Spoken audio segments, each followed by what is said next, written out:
সরকারে গিয়ে ভুল করেছে তিপ্রামথা। টিইউজেএস ও আইপিএফটির মতো তিপ্রামথাও বিলুপ্ত হয়ে যাবে।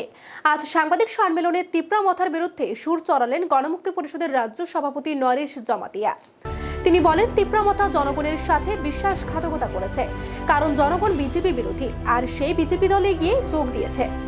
যারা সিএ এর পক্ষে তাদের সাথে মিলে গিয়েছে তিপ্রামথা বলে কটাক্ষ তার আরও কটাক্ষ, গ্রেটার তিপ্রাল্যান্ডের সাংবিধানিক সমাধান নিয়ে এতদিন ধরে জনগণকে বিভ্রান্ত করা হয়েছে। কেন্দ্র সরকার ত্রিপুরা ও তিপ্রামথার মধ্যে চুক্তি স্বাক্ষর আসলে একটা সাজানো নাটক ছিল।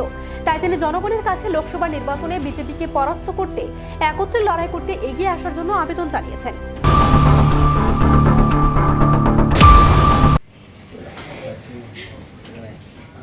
বিজেপি যতক্ষণ ক্ষমতায় থাকবে কেন্দ্রে এবং রাজ্যে,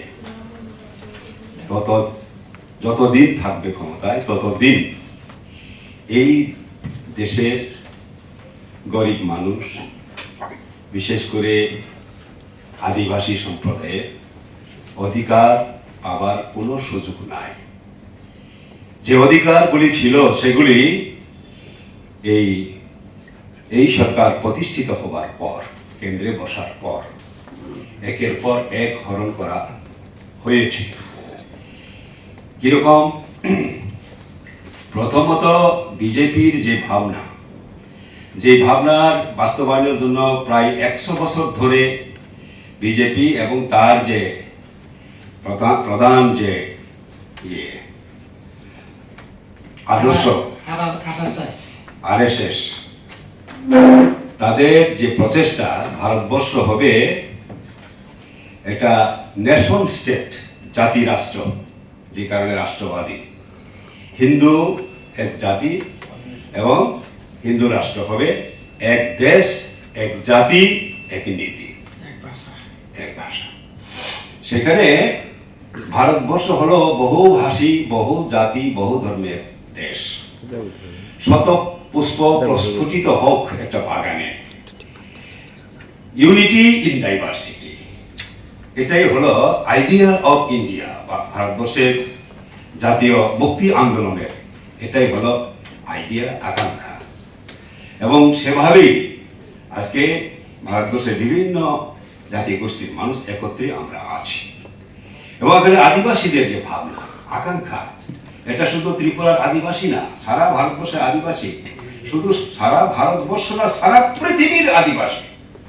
তাদের আকাঙ্ক্ষা হলো নিজেদের আর্থসামাজিক উন্নয়নের সঙ্গে জাতিসত্তার বিকাশ ঘটিয়ে একটা উন্নত পূর্ণাঙ্গ জাতি যেরকম হলে হয় সেরকম ভাবে নিজেদের আত্মপ্রতিষ্ঠা করা, পূর্ণাঙ্গ জাতিতে পরিণত হওয়ার আকাঙ্ক্ষা। এইটার সঙ্গে বিজেপির এক জাতি গঠনের যে মূল ভাবনা, সেটা কোনো মিল নেই, পরস্পর এটা হলো মৌলিক কন্ট্রাডিকশন এখানে আছে, যার কোনো মীমাংসা নেই। সুতরাং এই বিজেপি থাকলে কোন রকম ভাবে আদিবাসীদের বা ট্রাইবেলদের বা ইন্ডিজিনাস পিপলদের অধিকার রক্ষা, অধিকার পাওয়ার কোনো সুযোগ নেই, বরং হরণ হচ্ছে। আজকে প্রাইভেটাইজেশন মিনস ডি রিজার্ভেশন, আর রিজার্ভেশন চাকরির ক্ষেত্রে যেটা ছিল, শিক্ষার ক্ষেত্রে যেটা ছিল, সেগুলোকে প্রাইভেট করে দেওয়ার মানেই হলো আর রিজার্ভেশনের সুযোগটা রইল না।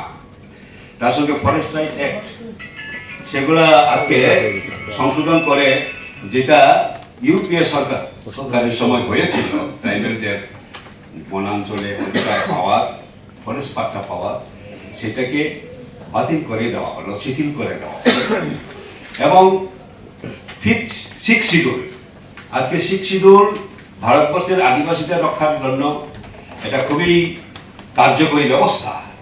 সেই কারণে অরুণাচল প্রদেশ, আপনারা নিশ্চয়ই জানেন, অরুণাচল প্রদেশ আজকে বিজেপি সরকার, সেখানে সরকারি পার্টি এবং বিরোধী দল সবাই মিলে বিধানসভায় এবং মন্ত্রিসভায় সিদ্ধান্ত গ্রহণ করে প্রস্তাব পাঠিয়েছে কেন্দ্র সরকারের কাছে, অরুণাচল প্রদেশেও যাতে সিক্স শিডিউল চালু করা হয়।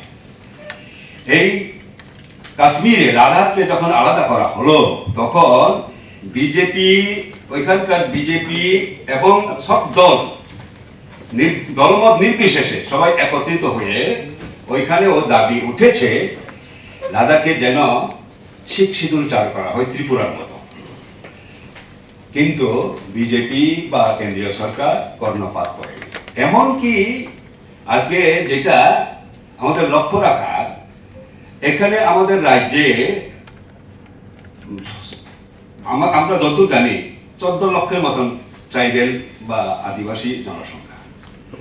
আমাদের প্রধানমন্ত্রী, মাননীয় প্রধানমন্ত্রীজি এবং স্বরাষ্ট্রমন্ত্রীজির যে রাজ্য গুজরাট, সেখানে কিন্তু 1 কোটি প্রায় 100 লক্ষ ট্রাইবেল আছে। সেই ট্রাইবেলদের জন্য এখনো এডিসিও হয় নাই। এটা কেন হচ্ছে? বিজেপির ভাবনা হলো ট্রাইবেলদের অস্তিত্ব বিলুপ্ত করে দিয়ে তাদেরকে অ্যাসিমিলেট করতে হবে, হিন্দু বানাতে হবে, হিন্দি শিখাতে হবে, হিন্দি হিন্দু হিন্দুস্তান।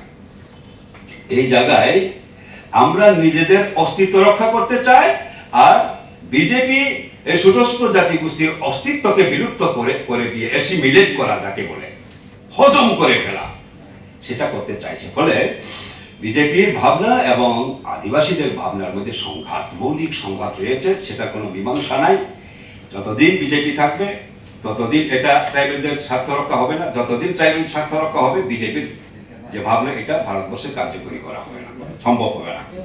এইরকম একটা অবস্থায় কোন রকম ভাবে ট্রাইবেল স্বার্থ রক্ষা করতে পারে না। সেই কারণে আজকে ত্রিপুরা রাজ্যেও আমরা লক্ষ্য করছি, এই এডিসি যেটা 40 বছর আগে বামফ্রন্ট সরকার থাকার সময়ে চালু হয়েছে শিখ শিডিউল, তার যে অটোনমি, স্বশাসনের যে ক্ষমতা, সেগুলো হরণ করা হচ্ছে।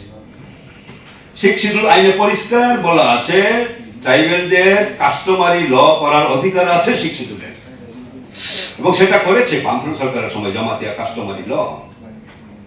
আর আজকে রিয়াং হোক, ত্রিপুরা হোক, অনেক গোষ্ঠী আছে ট্রাইবেলদের, তাদের নিজস্ব কাস্টমারি ল গুলা রাজ্য সরকারের কাছে পেন্ডিং পড়ে আছে, স্বীকৃতি পায় নাই। এটা এডিসির যে অটোনমি, স্বশাসনের ক্ষমতা, তাকে হরণ করা ছাড়া অন্য কিছু হতে পারে না।